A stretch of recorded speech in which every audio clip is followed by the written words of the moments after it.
the FCA, the NCA, the Federal Reserve, and the FBI in 2008, including Sampo.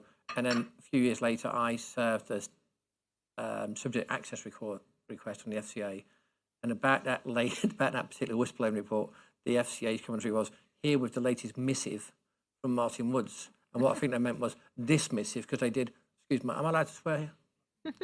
Fuck all about it. Anyway, right, and then it went on to become Danska Bank's subsidiary, and it was 284 billion. So there was always opportunities to, and as for ABLV, we spoke about ABLV on Friday. I closed them down at Reuters, and their lawyers were Pin St Mason, so I know quite well, did some events for them and said, Mark, can you please come to a meeting?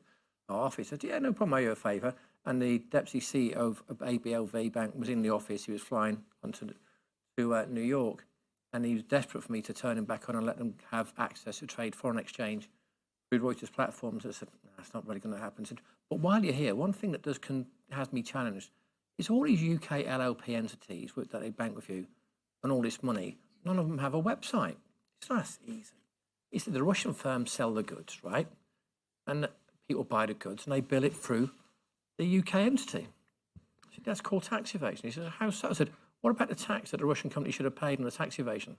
And his lawyer went, why did you just tell him about the tax evasion? So they're never necessarily the smartest, but you don't have to be when you're that arrogant, particularly in Latvia. But you don't need to, because you can set up companies all the time. Yeah. But I mean, like, why would you even be smart about it? Just do it for as long as it works. But as the bank, when the bank can't say, well, I'll look into that for you, Mr. Woods, I'll get back to you. Don't give that answer. So what's the ugliest thing you've seen in banking globally? What's the ugliest thing?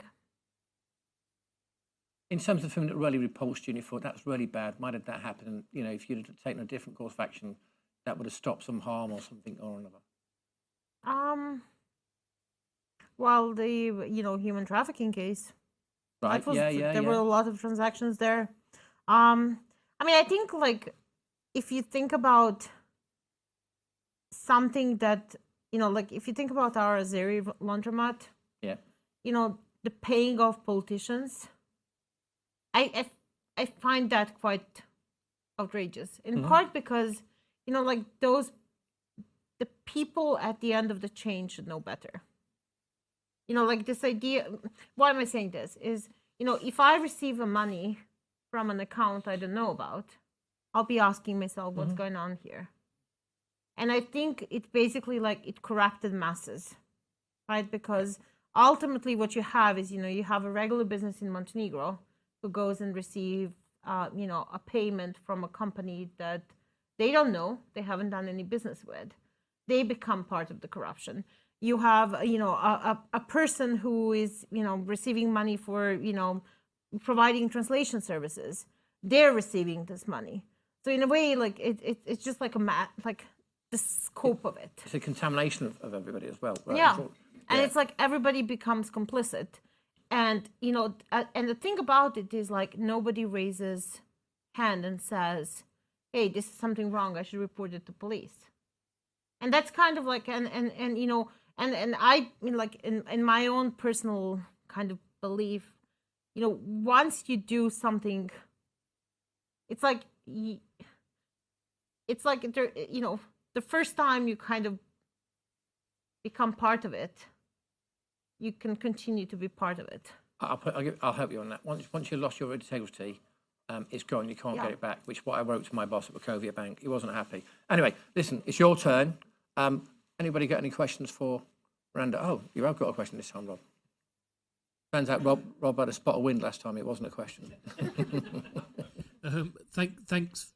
I mean, fascinating listening. But I've got a question. So my brother runs a company that develops software for online gaming. So they create the games for, online gaming.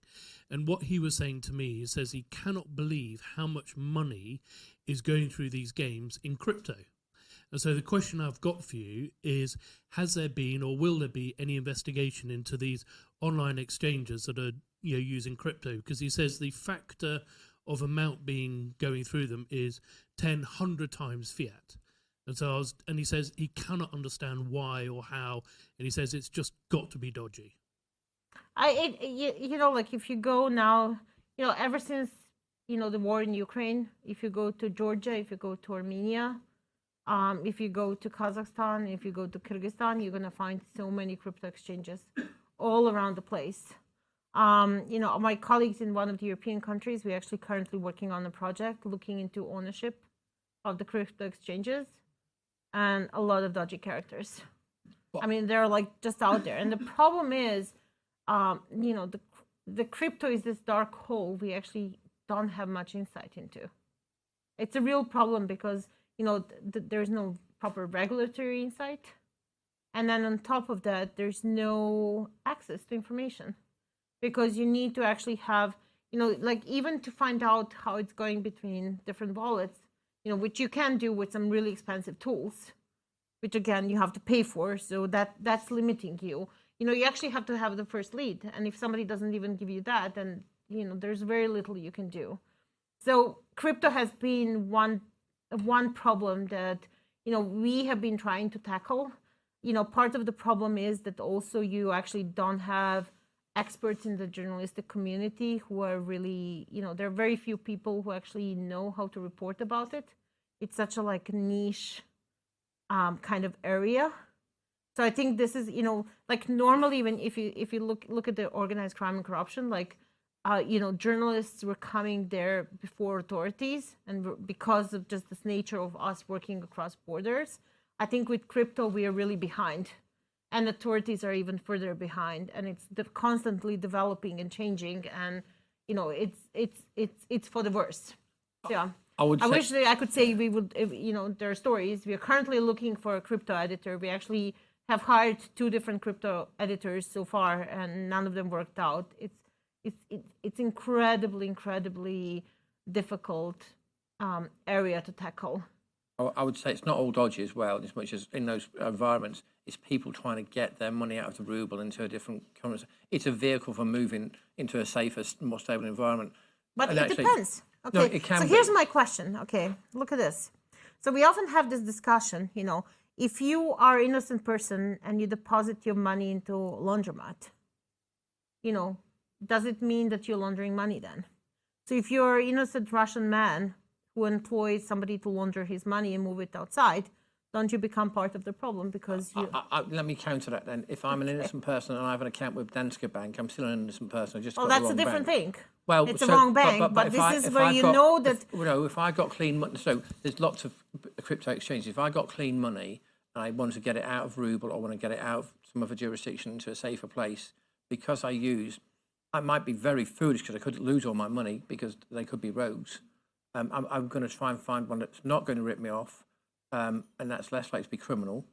But you can use a legitimate structure for your purposes.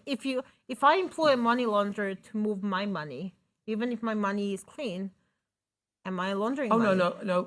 So, they've been in the City of London. I dealt with a lawyer. He laundered lots of what I'd call civil funds.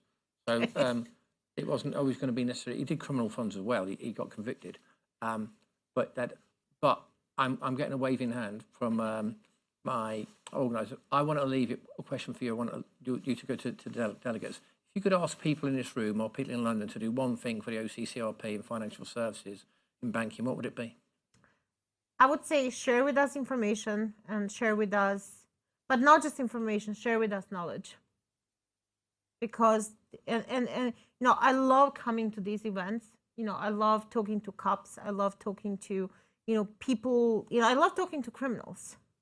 Because thing, and I'm not calling you criminals. I meant other people. But what I meant is share with, I welcome tips and I welcome the information and leaks, but I also welcome the knowledge, because to successful, one thing that makes a really good reporter is being able to recognize a crime. Okay, and the first time you do a story about any crime, money laundering, how do I know it's money laundering? I need the knowledge. Now, if you give me, 100 pages of transactions, I'll be able to tell, yes, this person is laundering money. You know, the first time I was looking into, you know, like financial statements, and I was looking for, you know, a hidden bribery. You know, I didn't know that success fee might mean a bribe, right? It took me time to learn. So being able to actually learn about what people have seen, what they have traced, it's really invaluable.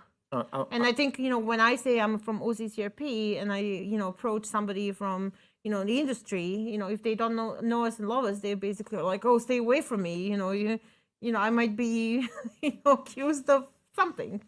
But yeah. I hear what you say about criminals. Like Graham and I, our favourite people speak to when we're on a drugs roll with criminals, because that's where our next job came from. So there's something to be said for speaking to criminals. But I'd much rather speak to you, and I'm very grateful for you giving us your time, coming in from Brussels today, sharing your personality, your enthusiasm, your commitment, your stories, and actually your openness, your frankness, and your warmth with us today. Wonderful.